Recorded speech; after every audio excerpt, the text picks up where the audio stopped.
मनोजजी कायंदे,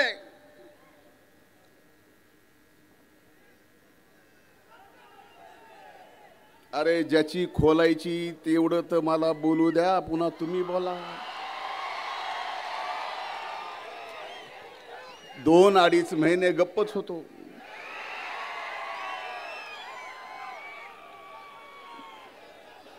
सन्माननीय हाके साहेब, व्यासपीठावर उपस्थित सर्वांची नावं मला घेता येतील.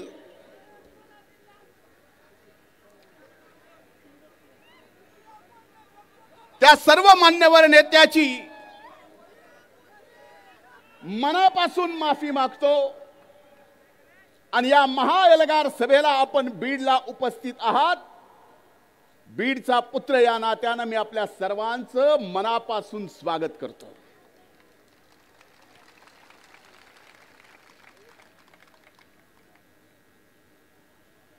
आज मी या व्यासपीठावर उभा आहे.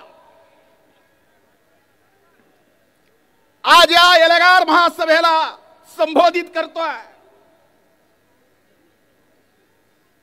ते कुणाला विरोध करायचा म्हणून नाही, कुठल्या समाजाचा विरोध करायचा म्हणून नाही, कुठल्या समाजाचं न्यायी शब्द तुम्ही पण लक्षात ठेवा, न्यायी आरक्षणाच्या विरोधात नाही. आज मी इथं उभा आहे माझ्या ओबीसीच्या आरक्षणाच्या संरक्षणासाठी.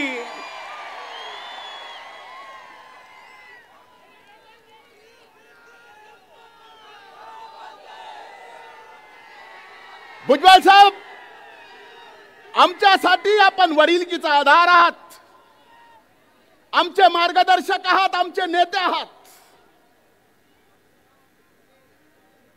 तुम्ही खंत व्यक्त केली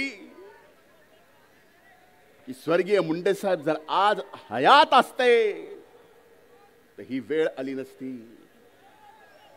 स्वर्गीय मुंडे साहेबांची बरोबरीन जबाबदारी कोणी घेऊ शकत नाही, पण ओबीसीच्या न्यायी हक्कासाठी आपण हयात घातली. आपला कार्यकर्ता इथं आज या सभेला संबोधित करतोय, आपल्या सोबत आहे, आपण आपले नेते.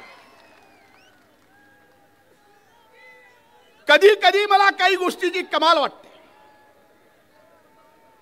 मला काल रात्री 2 वाजता 2 वाजून काही मिनिट झाले असतील, आता सगळीकडेच मित्र आहेत, फोन केला.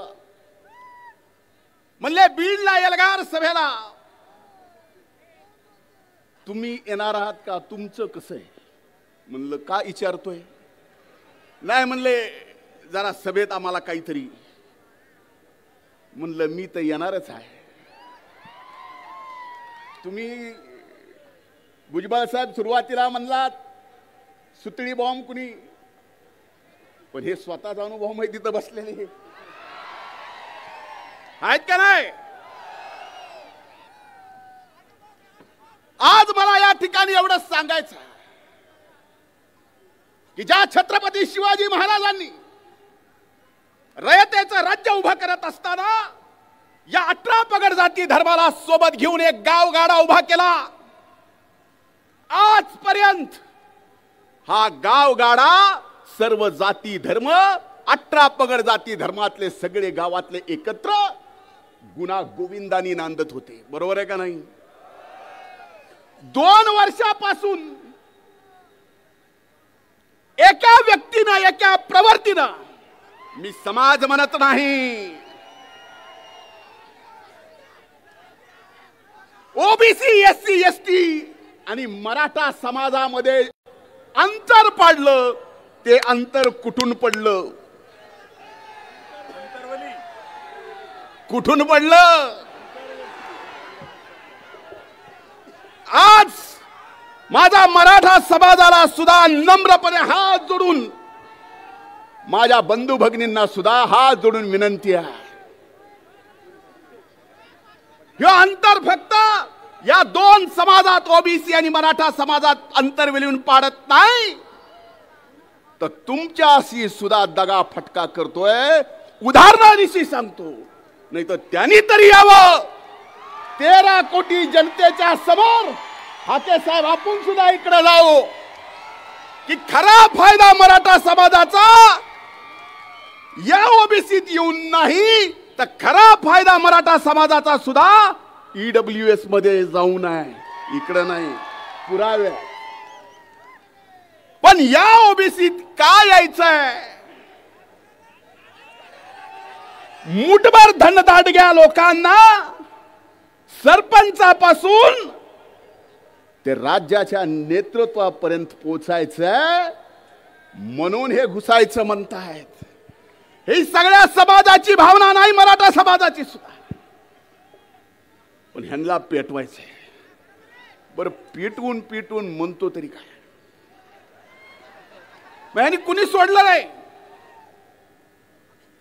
अरे कधी कधी माणूस असण्याची, कधी कधी जिवंत असण्याची आणि हे सगळं ऐकून कसं सहन करावं याची सुद्धा मनाला भीती वाटते. माननीय मुख्यमंत्र्याची आयमाय काढली. भुजबळ साहेबांचं माझं तर काहीच सोडलं नाही. हाके साहेब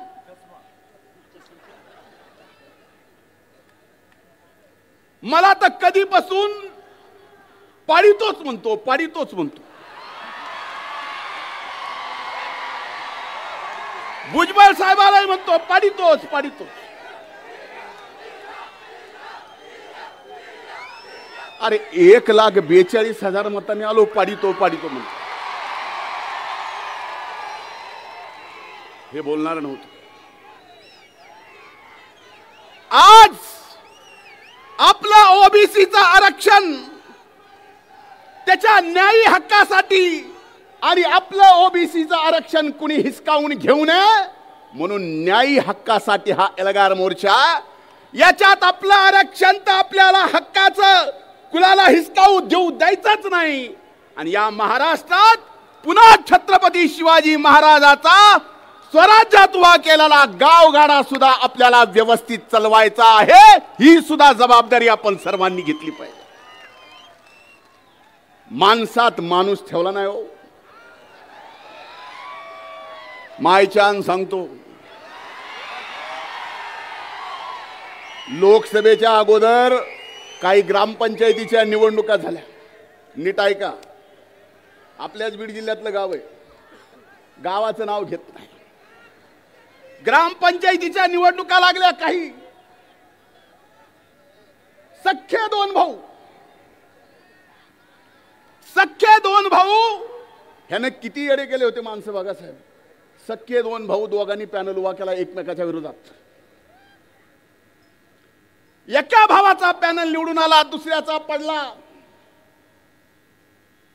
सत्ता पक्षात असलेला पंचायत समितीचा काही निधी पंचायत समितीच्या सदस्याकडून त्यानं एका भावाने निवडून आलेल्या ग्रामपंचायतीच्या विकासासाठी नेला.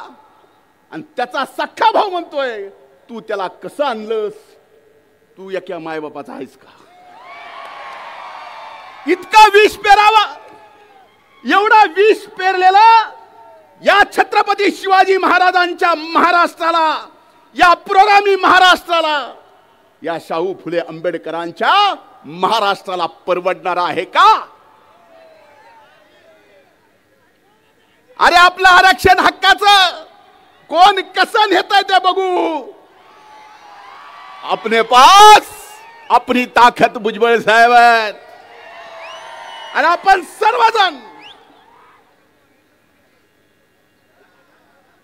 सर्वजण ताकदीनं, नाही तर एवढे आलात. ही अभूतपूर्व ऐतिहासिक सभा आहे आणि ती सभा सुद्धा छत्रपती संभाजी क्रीडा संकुलामध्ये होत्या. या हक्काच्या, न्यायाच्या, ओबीसीच्या आरक्षणाच्या संरक्षणाची लढाईची सुरुवात ही छत्रपती संभाजीनगरच्या संभाजी क्रीडा संकुलाच्या इथून होत्या. म्हणून मला आपल्याला काही गोष्टी या ठिकाणी स्पष्टपणे सांगायच्यात, माध्यमांना दाखवायच्यात. मी एका सभेत बोललो की एमपीएससीचा निकाल मागचा काय लागला, त्यात ओबीसी ची टक्केवर 480 ला कट ऑफ झाला आणि EWS ला 455 ला कट ऑफ झाला. ज्यांनी कुणबी म्हणून प्रमाणपत्र आतल्यात घेतलं, फॉर्म भरला, MPSC मध्ये 480 मार्क पडले, पण नापास झाला.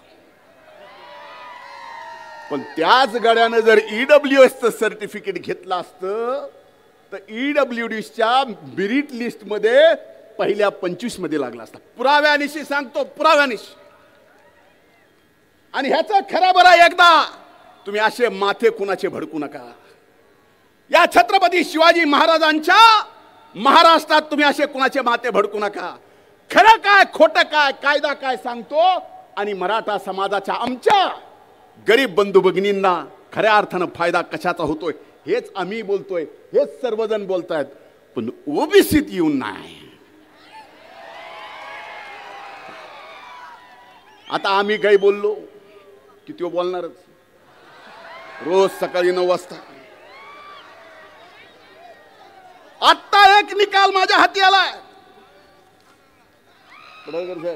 भुजबळ साहेब, आणि हा सगळ्या देशाचा निकाल आहे. ओबीसी आणि EWS चा, रेल्वे भरतीचा. या देशाच्या निकालात 1.5 मिनिट जास्त घेतो, फक्त वेळेपेक्षा जास्त. अजमेर मध्ये ओबीसी आणि EWS चा 9 गुणाचा फरक आहे. अहमदाबाद मध्ये EWS आणि ओबीसी मध्ये 6 गुणाचा फरक आहे. बिलासपूर मध्ये ओबीसी आणि EWS मध्ये 2 गुणाचा फरक आहे. बिलासपूरच्या दुसऱ्या डिव्हिजन मध्ये 5 गुणाचा फरक आहे. चंदीगड मध्ये 7 गुणाचा फरक आहे. चेन्नई मध्ये 18 गुणाचा फरक आहे. गोरखपूर मध्ये 6 गुणाचा फरक आहे. जम्मू श्रीनगर मध्ये 16 गुणाचा फरक आहे. कलकत्त्यामध्ये 6 गुणाचा फरक आहे. पटण्यामध्ये 1% फरक आहे. रांचीमध्ये 12 गुणाचा फरक आहे आणि शिलिगुरीमध्ये 5 गुणाचा फरक आहे. हा EWS मध्ये आणि ओबीसीतला फरक सांगतोय. मग मला सांगा, खरंच जर मराठा समाजातल्या गरीबातल्या गरीब शिक्षणासाठी आणि नोकरीसाठी फायदा करायचा असेल तर EWS शिवाय दुसरा पर्याय नाही, हे समाजानं सुद्धा लक्षात घ्यावं. कशाला त्या बिनडोकाच्या काय काय कारण आहे का? भाई आमचं तर काय घरदार काढलं, आय माय बहीण काय ठेवलं नाही. इंग्रजापर्यंत माझा तर म्हणला, माझा डोळा काढला. माझा डोळा शाबूत आहे, पण ऑपरेशन झाल्यामुळे जास्त फडफडत आहे. हे आणखीन जास्त फडफडू नये बाबा, म्हणून चष्मा घातला. आता माझ्या चष्म्याची सुद्धा अडचण आहे. तो म्हणता वाचत असल की आपणच लय वाचाळ आहेत, समजायचं कारण नाही. मी तर बाबा हो,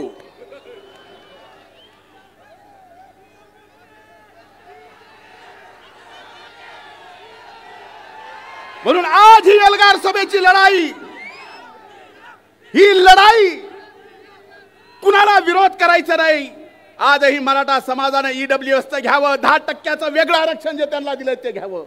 आम्ही सोबत आहेत. आम्ही खांद्याला खांदा लावून लढा दिला. मी 25 वर्ष मराठा आरक्षणासाठी लढलोय, सर्व जातीच्या आरक्षणासाठी लढलोय आणि त्याचं रेकॉर्ड आहे. कारण ही शिकवण आहे. पण आमच्या ताटातलं कोण घेत असेल तर आम्ही सुद्धा नुसतं बघत बसणार नाही, हे आज निश्चित सांगतो. आणि कृपा करून, मी जसं सांगितलं रात्री 2 वाजता फोन आला मला, तसं आपल्याला सुद्धा सांगतो, कुणाला घाबरायचं, कुणी अंगावर आलं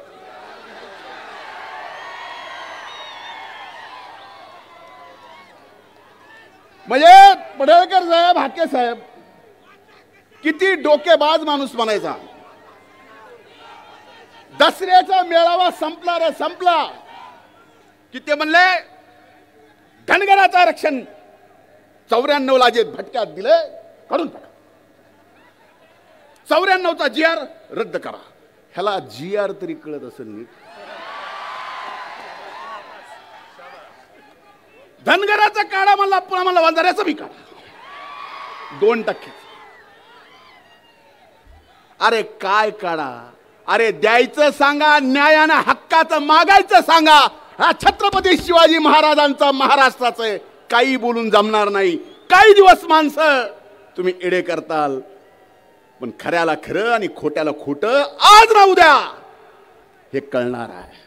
त्यामुळे आज व्यासपीठावर उपस्थित आम्ही सगळेजण या छत्रपती संभाजी क्रीडा संकुलावर शपथ घेतोय. तुम्ही घ्या. आपसातले तंटे बाजूला ठेवा. आता येणाऱ्या नगरपंचायत, नगरपालिका, जिल्हा परिषद, पंचायत समितीच्या निवडणुका आहेत. मी स्टेजवर बघतोय, इतर आरक्षणाच्या वेळी अनेक लोकप्रतिनिधी समर्थन देण्यासाठी स्टेजवर येतात, पण बीड जिल्ह्यातला लोकप्रतिनिधी ज्यांनी आम्हीच मत देऊन निवडून आणलो, आम्हीच का त्यांना ओबीसीचा आज हित वाटत नाही. म्हणून एक लक्षात घ्या, उद्या पंचायत समिती, जिल्हा परिषदेच्या निवडणुकीला आपसातच हबूक ठुकीत बसताल. तसं करू नका. मनोहर धांडे सर म्हणले, तुम्हीच बोलला,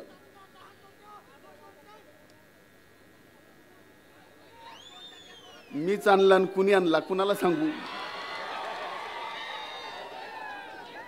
आता काही जण उरावर घ्यायची सवय लागलेली असले घेतले. आता काय करू? उगाच नाही घेतले, पक्षनिष्ठेसाठी घेतले. उगाच नाही, पक्षनिष्ठेसाठी घेतले. पण एकच सांगतो, आजच्या या सभेतून आपल्या आपल्या गावाला जाताना, आपल्या गावात जाताना आपल्याला तो गाव गाडा सुद्धा सांभाळायचा आहे. आपल्याला कुणाचा, समाजाचा द्वेष नाही करायचा. आपला द्वेष, आपला राग, आपला संताप एक व्यक्ती आणि एक प्रवृत्तीला आहे, बाकी कुणाला नाही. आणि येणाऱ्या जिल्हा परिषद, पंचायत समितीत दाखवून देऊ. बरोबर आहे का नाही? आणि माझी विनंती आहे साहेब, आपण मंत्रिमंडळात आहात. पडळकर साहेब, मी, पंकज भाऊ, मनोजित भैया, आम्ही विधिमंडळात आहोत. पण मंत्रिमंडळात एक गोष्ट निश्चित केली पाहिजे की आपण जी मागणी केली आहे, सुरुवात बीडहून झाली आहे, उभ्या महाराष्ट्रात. आता या केंद्र सरकारनं तर जातनिहाय गणना करायचा निर्णय घेतलाय. पण करत असताना महाराष्ट्रानं त्याच्या अगोदर राज्याला सुद्धा करता येतो. तो अगोदर महाराष्ट्रानं सुद्धा लवकरात लवकर एकदा हिशोबच करून टाकावा. हे एवढा, ते तेवढा, ते तेवढा, ते तेवढा. पुन्हा भांडण नको आणि भांडण लावणारा तर मुळीच नको. म्हणून माझी आपल्याला हात जोडून कळकळीची विनंती आहे. अनेक जण मराठा आरक्षणाच्या साठी स्वतःच जीव दिला, त्याला शासनाने मदत केली, नोकरी दिली. या ओबीसीच्या आरक्षणाचं संरक्षण व्हावं म्हणून अनेक जणांनी या ठिकाणी स्वतःच्या जीवाचं बलिदान दिलं. आज आपण सर्वजण एक झालात. आपल्या येलगार मागच्या पोस्टरवर एक फोटो आहे. कसला आहे? कसा आहे? काय? ही निस्ती मूठ नाही, वज्र मूठ. सगळ्यांनी वर करा.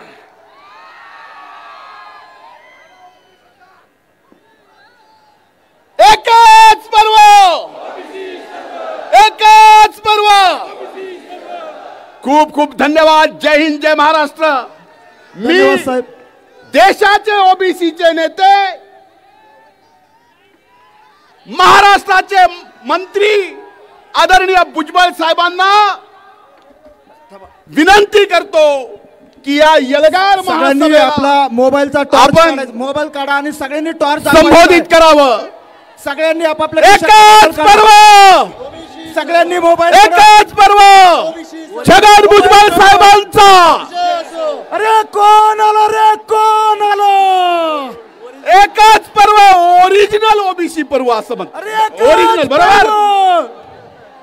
हे ऐतिहासिक बघा, ही ओबीसीची ताकद आहे. मी आदरणीय भुजबळ साहेबांना विनंती करतो की आजच्या सभेला आपण संबोधित करावं.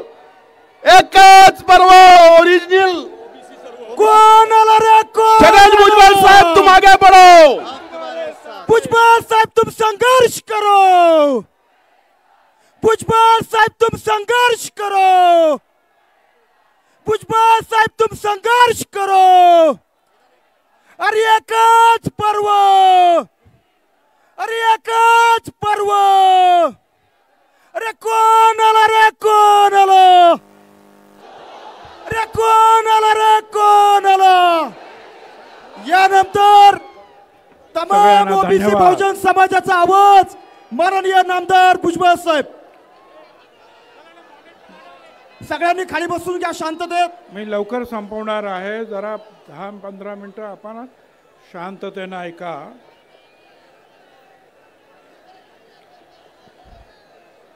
सर्वप्रथम मी छत्रपती शिवराय, महात्मा ज्योतिराव फुले, शाहू महाराज, डॉक्टर बाबासाहेब आंबेडकर, अहिल्याबाई होळकर यांना वंदन करतो. या आपल्या ओबीसी एल्गार सभेसाठी या सभामंचावर आले असलेले आणि आतापर्यंत ज्यांची आपण तडफदार भाषणं ऐकली असे धनंजयराव मुंडे, प्रकाश शेंडगे, आमदार गोपीचंद पडळकर, आमदार मनोज कायंदे, पंकज समीर, लक्ष्मणराव गायकवाड, शबीर अन्सारी, प्राध्यापक लक्ष्मण हाके, माजी आमदार संजय दौंड, तोताराम कायंदे, राजारामजी पाटील, मनोहर धोंडे, सत्संग मुंडे, बापू भुजबळ, नवनाथ वाघमारे, ईश्वर बालबुते, पी.टी. चव्हाण, राजेंद्र महाडोळे, संभाजी झुंजार, सुदर्शन घेरडे, माझ्या इतर सर्व नेते, माझ्या बांधवांनो, भगिनी आणि मातांनो. खरं म्हणजे राज्यामध्ये अतिवृष्टी झालेली आहे, प्रचंड महापूर आले. असं असताना सुद्धा तुम्ही सगळे इथे आलात ओबीसीची वज्रमूठ दाखवण्यासाठी. त्यासाठी आपल्याला लाख लाख धन्यवाद. मित्रांनो, दिवाळी तर आली. दिवाळीतला सगळ्यांना शुभेच्छा, पण कशा देऊ मी शुभेच्छा? 15 आमच्या ओबीसीचे आमचे लोक त्यांनी आत्महत्या केली का? तर आमच्या ओबीसीचं आरक्षण संपलं म्हणून. कशी दिवाळी साजरी करायची आम्ही? माझी आपणाला विनंती आहे, आपण सगळ्यांनी लक्ष